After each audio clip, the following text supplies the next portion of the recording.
Hi Kapips! Ito papunta na tayo doon sa Minor Basilica na ng Santo Niño de Tondo. Tama, si ano yan? Our Lady of Manawag. Regalo sa amin. Ganda, di ba, ni Mama? So excited kami ngayon kasi today's the day. Ngayon na i-raise talaga officially ang Santo Niño de Tondo as a minor basilica. So, Kapips, tara, let's come with us and let's enjoy.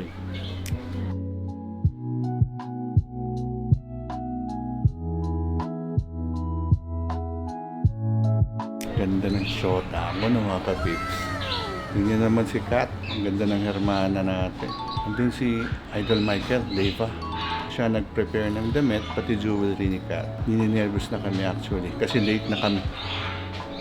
Nagalit si Papa Luncho sa amin. Anyway, see you later, Kapips.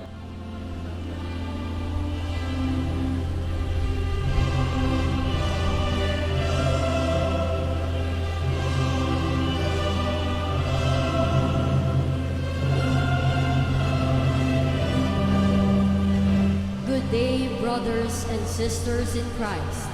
Welcome to this historic and grace-filled celebration of the solemn declaration of the Archdiocesan Shrine and Parish of Santo Niño as a minor basilica, the sixth minor basilica in the Archdiocese of Manila.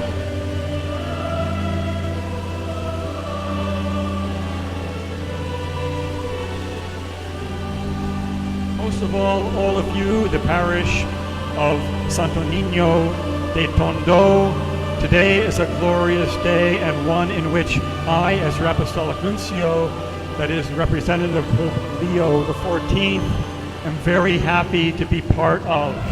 We extend our special gratitude to our hermanos mayores, Dr. Jose Antonio and Mrs. Catlea Cher, Goitia and family. Let us give them a warm round of applause. Likewise, we thank all our donors, sponsors, and benefactors whose kindness and generosity have made this historic celebration possible. As we conclude, we entrust everything to the Santo Niño.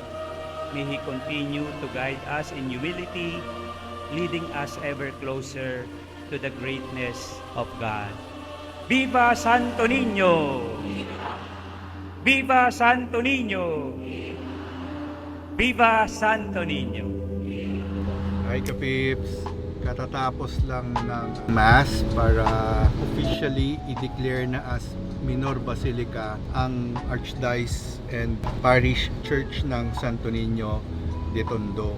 So, mahal na hari, tuwan-tuwa, mahal na hari ang Santo Niño ng Tondo. Siguradong napakasaya niya po sa occasion na to. You believe si Papal Nuncio pa, si Archbishop Brown ang nag-officiate ng Mass. Napagaling niya. Siya yung representative ng Holy See ng ating mahal na Papa, Pope Leo. Napanood niyo yung yung simula, lalo na yung naglalakad si Hermana.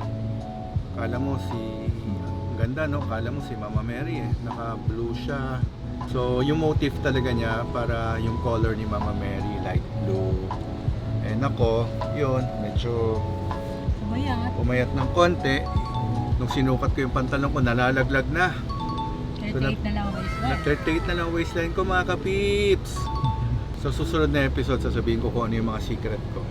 Anyway, abangan nyo yon, yung mga gusto magpapayat dyan. So, I hope you enjoyed this episode. It was really very, very special for us, especially our family at mga tiga-Tondo. Tuwan-tuwa ako doon sa acceptance sa amin ng community ng Tondo na kung saan galing ang aking mga ninuno, ang lola ko at ang mga ancestors ng aking ina sa lola side. I am happy to announce that sa November ulit, meron ulit akong pinakiusapan ulit tayo ni Father na magkaroon ulit ng celebration, parang anibersaryo dun sa unang pag-ano ng Tondo Church. Si mahal na Santo Niño po, ang mahal natin Santo Niño Tondo is the second oldest Santo Niño brought here by the Legazpis and the Goiti during the Spanish occupation when we were colonized by the Spain, and dito ho dinala yon sa Tondo yung pangalawa na siyang Hari na Tondo kung tawagin ho. Siya po yung naging dahilan kaya na-convert po sila Kandula, naging Kristiyano. So, tsaka po yung kinatatayuan ho ng ating simbahan, ang simbahan na ating mahal na hari, ang Hari na Tondo, Santo Niño de Tondo, yun po yung dating palasyo ng ating mahal na Lakandula. Anyway, mga kapips, I hope again you love this episode. We're very honored to be chosen the Hermano and Hermana. Grateful to the Lord and the God and to the parish and religious community of Tondo to be chosen as the Hermano at Hermana. Importante sa aming pamilya kasi ito na po ipapamana namin sa mga susunod namin mga anak, sa mga kung sino po sa kanila ang papalit sa amin bilang Hermano at Hermana. Thank you so much. I love you. See you again.